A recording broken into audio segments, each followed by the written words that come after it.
Nouvelle édition sur l'ORTB. Bonsoir à tous. Voici les titres de ce 20h. Le projet routier du grand contournement nord de Cotonou, l'un des projets qui concentre le programme d'action du gouvernement dévoilé vendredi dernier. De quoi s'agit-il concrètement? À suivre le magazine réalisé à cet effet dans ce 20h. Le leadership féminin au cœur d'une rencontre de sensibilisation des époux, jeunes filles et jeunes femmes à Cotonou. L'initiative du consortium Rifonga-Wanep vise à identifier les pesanteurs de ce phénomène.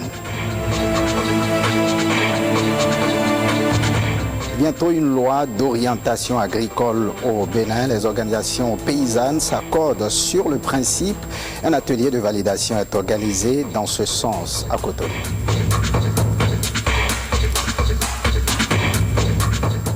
Bienvenue si vous nous rejoignez. Ouvrons par cette actualité en prélude à la présentation du discours à la nation par le président de la République demain jeudi 22 décembre 2016, pratique instituée par l'article 72 de la Constitution de 1990 au Bénin.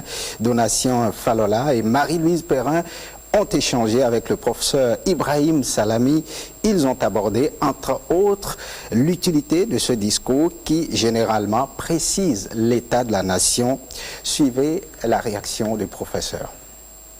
C'est un discours qui vise à convaincre d'abord les députés. Ce n'est pas un discours qui est adressé à la nation en tant que telle. C'est un discours qui est adressé aux députés.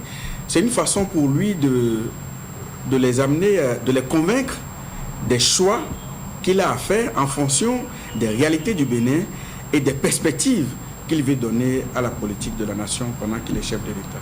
Nous sommes dans un régime de séparation des pouvoirs. Donc normalement, les institutions ne sont pas censées se rencontrer pour discuter de ces choses-là. C'est une des occasions rares où on fait rencontrer les institutions. Et c'est une bonne chose que les institutions se rencontrent, discutent et échangent sur les affaires de la nation. Quand il va là-bas, il ne va pas, en tant que chef de l'État, parler de ses affaires personnelles. Il va parler des affaires de la nation. Il s'occupe de nous, en compagnie des députés. Moi, je pense que c'est une occasion qui est la bienvenue, pour parler des affaires de la nation. Les députés n'ont pas opiné là-dessus, ils ont juste à encaisser. C'est vrai qu'il y a eu, sous la législature précédente, à l'occasion d'un des discours du chef de l'État, le président Nago avait fait quelques commentaires, mais normalement, ça ne donne pas lieu à commentaire ou à débat. C'est une adresse qui est faite au Parlement et in fine au peuple, mais chacun doit tirer ce qu'il a à prendre dedans. Pour ce qui me concerne en tant que constitutionnaliste, moi, j'attends du chef de l'État que par rapport aux réformes constitutionnelles qu'il veut engager, qu'il retrouve le chemin du Parlement. Qu'il retrouve le chemin du Parlement comme étant la voie qui conduit à la révision éventuelle de la Constitution. Maintenant, en tant que citoyen, il faut souhaiter que, après la déclinaison du programme de gouvernement, que le chef de l'État, cette fois-ci, montre le chemin au Parlement et ce qu'il attend du Parlement dans son accompagnement de la réalisation de son programme de gouvernement. Direction le Septentrion pour atterrir à Parakou et prendre l'avis des Paraquois sur le PAG du gouvernement, le programme d'action du gouvernement pour le quinquennat 2016-2021 dévoilé vendredi dernier. C'est en tout 3 grands projets, 45 projets phares, 95 projets sectoriels et 19 réformes institutionnelles. Landry Kokou et Alexis Assoba ont promené leur micro dans la ville de Parakou pour recueillir l'avis des citoyens de la ville, de la cité des Koboro. Regardez. J'ai vu que le gouvernement a essayé de faire quelque chose, mais c'est surtout au niveau des infrastructures qu'on a remarqué peut-être beaucoup d'actions qui vont se mener dans ce programme. C'est quand même ambitieux, c'est très bon, mais on va voir comment dans la réalisation, comment ça va se passer. J'avoue qu'ils nous ont fait rêver, mais c'est surtout le volet éducation qui m'intéresse.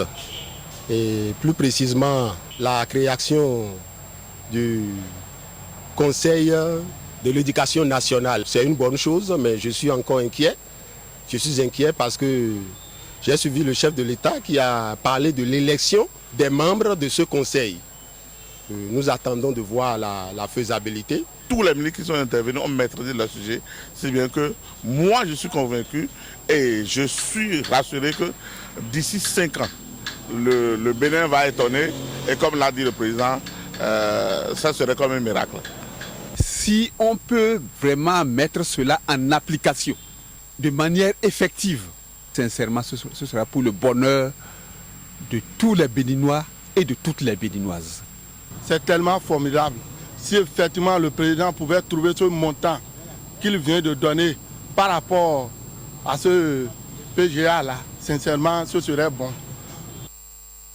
Voyons à présent ce qui intéresse les Cotonois dans ce PAG. Zoom sur l'un des projets phares sur lequel le gouvernement prend un pari, le projet routier du Grand Contournement Nord de Cotonou, projet réputé décisif pour faire oublier toutes les angoisses de la circulation à travers Cotonou et Calavi.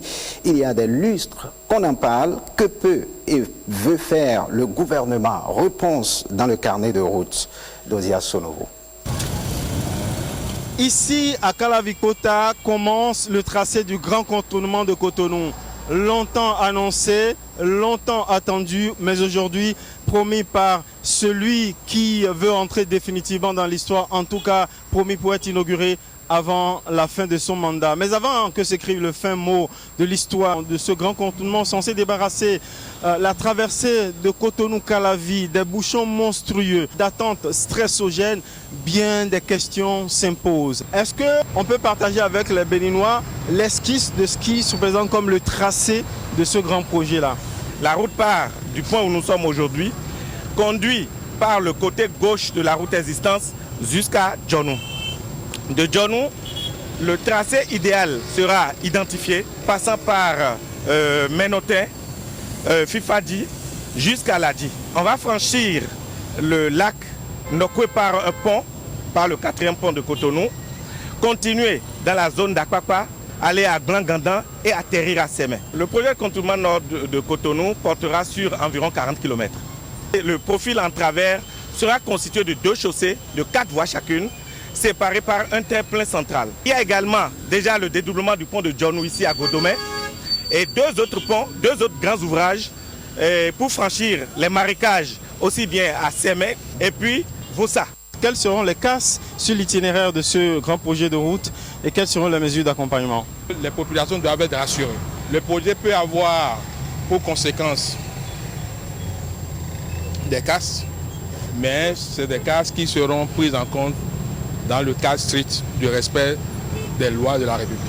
Qui dit gain de fluidité, dit également retombées économiques. Quelles peuvent être ces retombées-là? Le président de la République a voulu prendre en compte le port autonome de Cotonou, qui est, comme tout le monde le dit, le poumon de l'économie nationale. La situation aujourd'hui ne permet pas à notre port d'être compétitif. Les camions qui veulent aller au port n'ont plus du tout besoin de passer par Cotonou. Arrivés déjà à Glodjibé, ils vont emprunter la voie express pour se retrouver directement à travers un enjambement de la RNE 1, se retrouver sur la route des pêches pour pouvoir aller au port de Cotonou sans problème. Autre volet bénéfice de ce projet, c'est la gestion des inondations à Cotonou. Très important. Ici, au carrefour Sémé-Kodji, finit notre voyage exploratoire sur le tracé du grand contournement de Cotonou. Avec une question irrésolue, à quand la livraison du chantier? Aucune précision pour l'heure, sauf certitude. La livraison avant le 6 avril 2021, date à laquelle Patrice Talon va passer le témoin à son successeur en laissant derrière lui 40 km de route et de pont d'un grand projet routier tant attendu par les Béninois. Ozia Sonovo sur le grand contournement de Cotonou. Et ces images, à présent, le Parti communiste du Bénin s'est prononcé sur la gestion du pouvoir par le régime Talon à travers un point de presse. Le PCB a donné son point de vue sur les axes de gouvernance de Talon et sur le programme d'action du gouvernement. Direction la Cour d'appel de Cotonou, la première session de la Cour d'assises a clôturé ses travaux hier, mardi 20 décembre, par 28 dossiers mettant en cause, 42 dossiers, 24 ont été effectivement fixés sur leur sort. Le procureur général, au détour d'un point de presse, nous présente ces constats. Il est au micro de Jérôme Mungbo et Bruno Rotepo. Il se dégage essentiellement deux constats. La difficulté à retrouver les accusés, comme je disais, qui ont en temps bénéficié d'une mesure de liberté provisoire. Et le temps de jugement et souvent de détention provisoire qui est relativement long, nous devons l'admettre. Le temps de jugement le plus court au cours de cette session a été de 5 ans. Le plus long a été de 15 ans. Alors, sur les leçons à tirer, il y en a 4. Alors, il faut veiller à accomplir tous les actes nécessaires obligatoires au dossier. Il faut aussi encourager les recherches fructueuses par les officiers de police judiciaire et par des éléments de motivation. Il faudrait qu'on prenne toutes les mesures procédurales idoines pour assurer le traitement des dossiers. Depuis les procureurs de la République, initiateurs des poursuites, jusqu'à la cour d'assises, en passant par les cabinets d'exécution, le parquet général, la chambre d'accusation. Quatrième mesure, prendre et faire prendre toutes les mesures administratives, matérielles, financières, pour que les sessions d'assises, qui sont l'expression de la bonne maille de la justice pénale, qui montrent que des dossiers sont ouverts, mais qui sont aussi traités et clôturés et jugés, pour la manifestation de la vérité, que ces sessions d'assises se tiennent au moins pour les 2 prévus obligatoirement par la loi. Corruption zéro, impunité zéro, c'est l'objectif que vise l'ONG Social Watch Bénin en organisant ce jour à Cotonou une formation des organisations de la société civile et des médias sur les moyens de dénonciation des cas de corruption. Écoutons l'initiateur de cette formation au micro de Ismen Rosseno, Corvi et Igor Ayoso. Dans le cadre donc des mécanismes de renforcement de la transparence dans le cadre de la gestion des affaires publiques, Social Watch a commencé par former les journalistes et la société civile pour savoir faire des investigations. Qui n'a pas fait l'enquête n'a pas droit à la parole, disait quelqu'un dans ce pays. Il faut donc qu'on fasse partie des acteurs d'investigation pour mieux tacler la corruption et l'impunité dans notre pays. Lorsqu'on passe par là, on contribue forcément à donner les notions essentielles sur les concepts clés liés à la lutte contre la corruption également. Au-delà de ça, il y a des plateformes que nous avons mises en place. Et la plupart de ces plateformes ne sont pas connues des acteurs de la société civile et donc des populations également.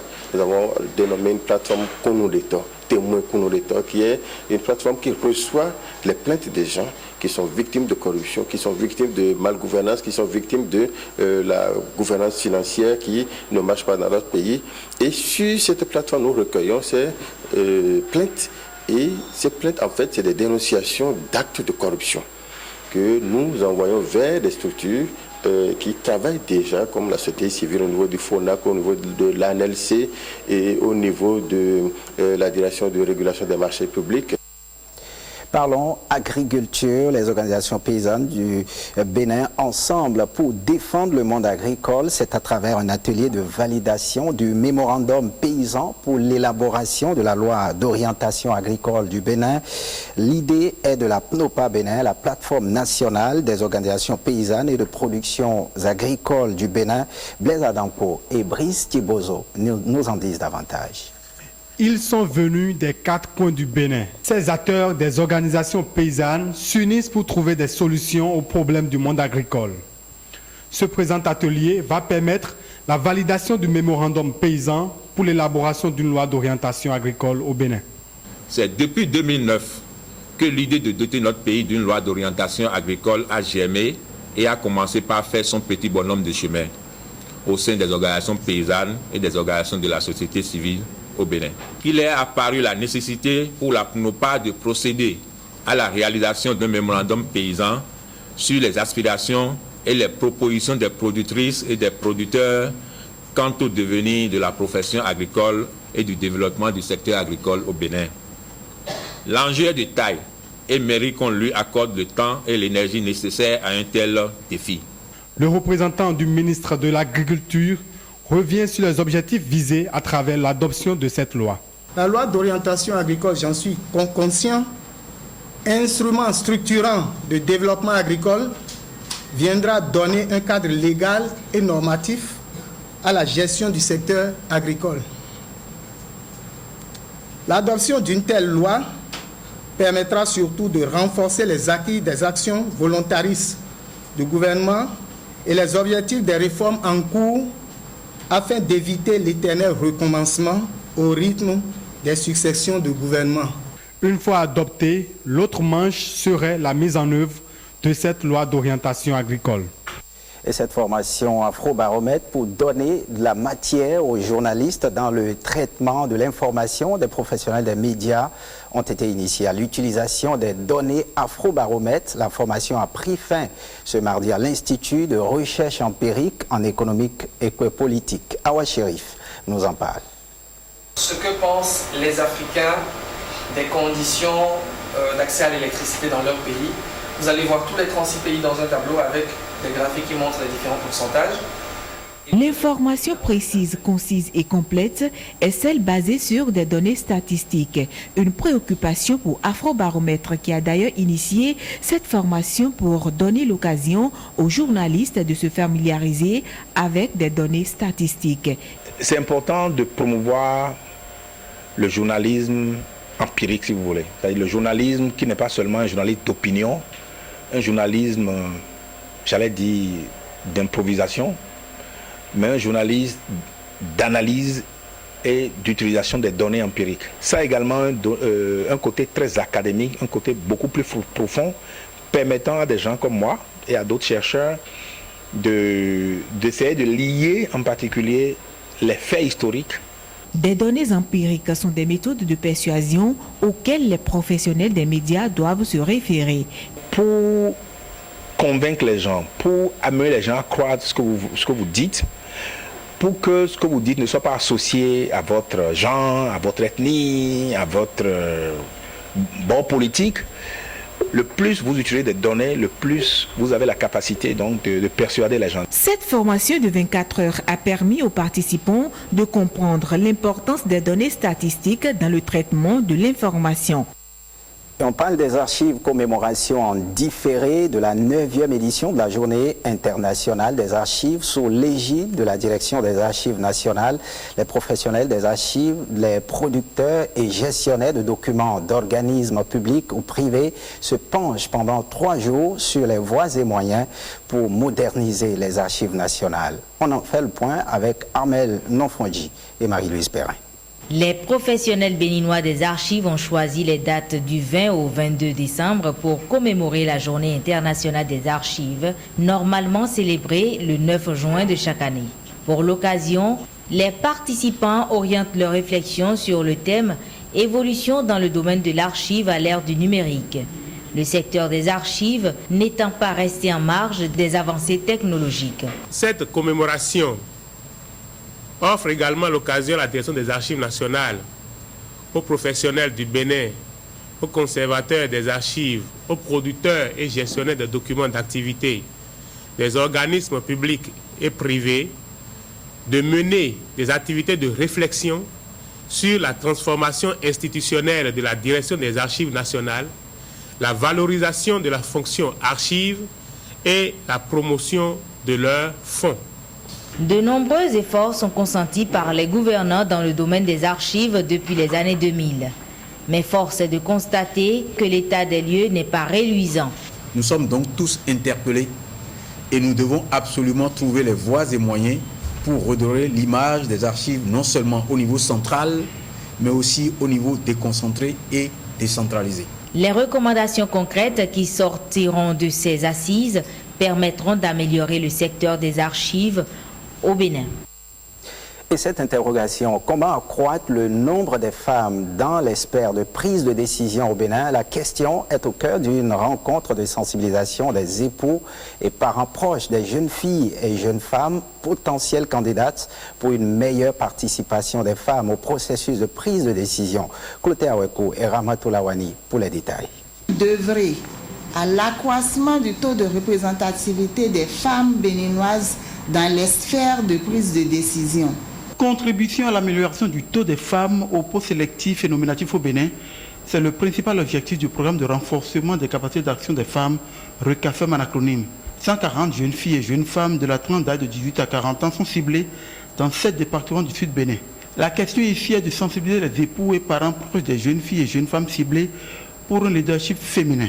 Réduire les goulets d'étranglement dans l'affirmation des femmes au processus de prise de décision au Bénin, à savoir les pesanteurs sociologiques, traditionnelles et religieuses, reste la toile de fond de ce programme. Votre soutien à votre chères épouses et parentes pour relever les défis qui sont désormais les leurs est très précieux. Il doit être de tous les temps et de tous les instants. C'est pourquoi je voudrais compter sur votre engagement ici à être à leur côté durant toute la durée de cette aventure qu'ensemble nous ferons jusqu'en 2019. J'exhorte même les époux qui ne sont pas encore prêts à lutter pour l'émergence de la gente féminine sur le plan politique. Tout d'abord, il faudrait que les femmes s'y mettent d'abord avant que nous, les époux, nous les encourageons pour que le travail soit faisable. Sinon, ça serait un combat très dur. C'est la phase 4 du programme de renforcement des capacités d'action des femmes, RECAFEM, programme appuyé par la coopération suisse-Bénin et porté par le consortium Rifonga-Wanep et Caire Bénin-Togo. Voyons cette soutenance de thèse, la citoyenneté des entreprises dans les États francophones ouest africains. C'est le thème de recherche que Camille Fassino a brillamment défendu devant un jury pour sa thèse de doctorat. Rachida Biomama, Aboubakr Bakari pour le point. Le monde des entreprises en Afrique francophone souffre de certains mots d'ordre juridique. C'est du moins ce que dénonce Camille Fassino à travers sa thèse après 5 années de recherche au Bénin et au Togo. Pendant 45 minutes, Camille Fassino a convaincu les 5 membres du jury, présidé par le professeur Noël Baguidi, ce qui lui a valu des félicitations. Le jury a décidé à l'unanimité de, premièrement, recevoir la thèse de M. Camille Raoul Fassino. Deuxièmement, de lui conférer le grade de docteur en droit de l'Université d'Abomey-Calavi avec la mention très honorable.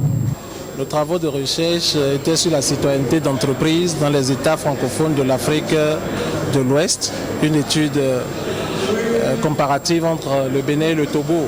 Le constat au niveau de notre monde des affaires, c'est que les agissements inciviques sont de plus en plus récurrents et ce qui complique les résultats escomptés, nous pensons nous consacrer pour la suite à rendre accessibles nos résultats. Et nous pensons, si nous arrivons à intégrer l'ensemble des corrections, avec l'autorisation de nos professeurs, nous verrons de quelle manière on pourrait publier pour faciliter, mettre ça sur la place publique. Le nouveau docteur de la faculté des sciences juridiques de l'université d'Abomey-Calavi, à travers les travaux de ses recherches, vient ainsi apporter sa contribution à l'amélioration de l'environnement de travail dans les entreprises de l'Afrique francophone.